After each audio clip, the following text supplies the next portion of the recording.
guys, we're now here in Bukid!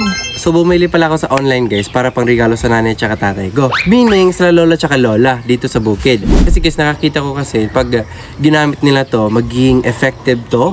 Tsaka maging less na din babayaran nila sa mga kuryente. At tsaka guys, lagi din kasi nawawala ng kuryente dito sa Bukid. So naisip ko, ito kayang orderin ko kasi napakaganda nito eh. Lalong-lalo na pwede po dito sa all appliances. Diba sa ref, sa TV, or kahit ano pa, pwede to. Kaya bumili talaga ako netong ating malaking solar panel. Bumili pa lang nitong solar panel natin guys kasi nakita ko sa description kasi guys na pang all appliances talaga to.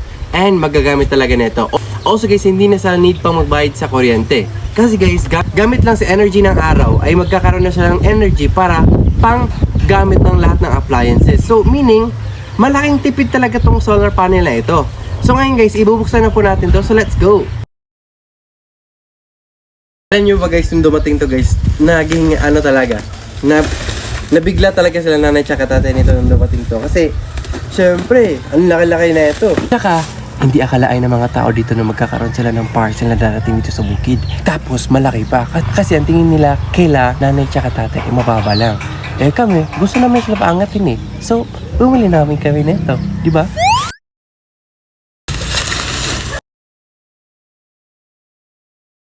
Ang laki guys! Woo! Grabe. Maral packaging na naman. Maganda.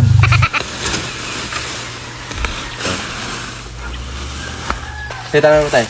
Maganda. Eto na siya guys, yung ating pong solar panel. Maganda. Tignan mo sa likod.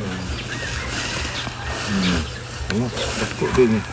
Laki no? Duha mo lang ginili. Back to back siya. And tsaka guys, glass na din ang panel niya. Maganda. And, Okay. kumusta tayo? Kumusta? Ha? Kumusta? Pagkuhaan mo ni pagdawat. Ang wala man dito man yan. Matana ko kasi na dong. Yan, panel. Kaya. Wala. Hata ko siya. Kutakan. Sige. And that's it, it's me again. Ricky!